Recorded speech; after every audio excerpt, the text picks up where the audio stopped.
Bienvenue dans le monde francophone. Aujourd'hui, nous abordons un sujet majeur, la signature d'un accord de paix entre la République démocratique du Congo et le Rwanda sous la médiation des États-Unis. Le 27 juin 2025, à Washington, les ministres des Affaires étrangères de l'ERDC et du Rwanda ont signé un accord destiné à mettre fin à un conflit qui dure depuis plus de 30 ans.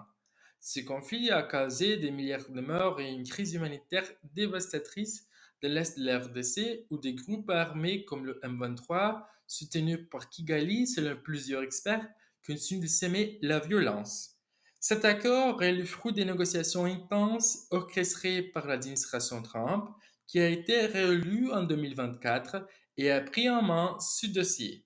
Le secrétaire d'État américain Marco Rubio a joué un rôle clé dans ces discussions, réunissent les parties à la table par un dialogue constructif. L'accord prévoit plusieurs mesures importantes. Il respecte l'intégralité territoriale, la cessation des hostilités, le désengagement et le désarmement des groupes armés non étatiques, ainsi que la création d'un mécanisme conjoint de coordination sécuritaire. Une autre dimension essentielle est l'intégration économique régionale entre Kinshasa et Kigali avec des projets communs qui devraient renforcer la coopération et la stabilité dans la région.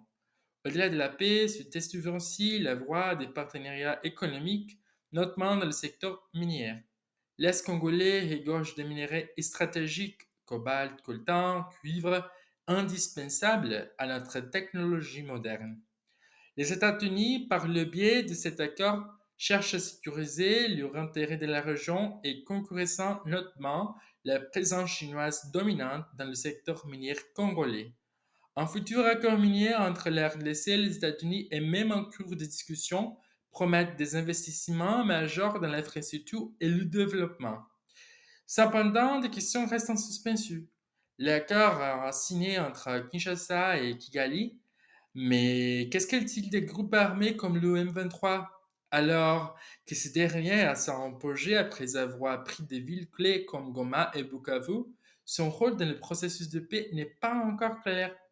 Un accord complémentaire avec le M23 pourrait être nécessaire, mais les tensions profondes entre ces groupes et le gouvernement congolais rendent cette perspective complexe.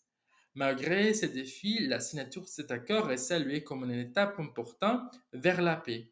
Le président congolais Félix Tshisekedi et le président rwandais Paul Kagame devraient se rencontrer prochainement à Washington avec Donald Trump et d'autres chefs d'État africains pour consolider cet engagement.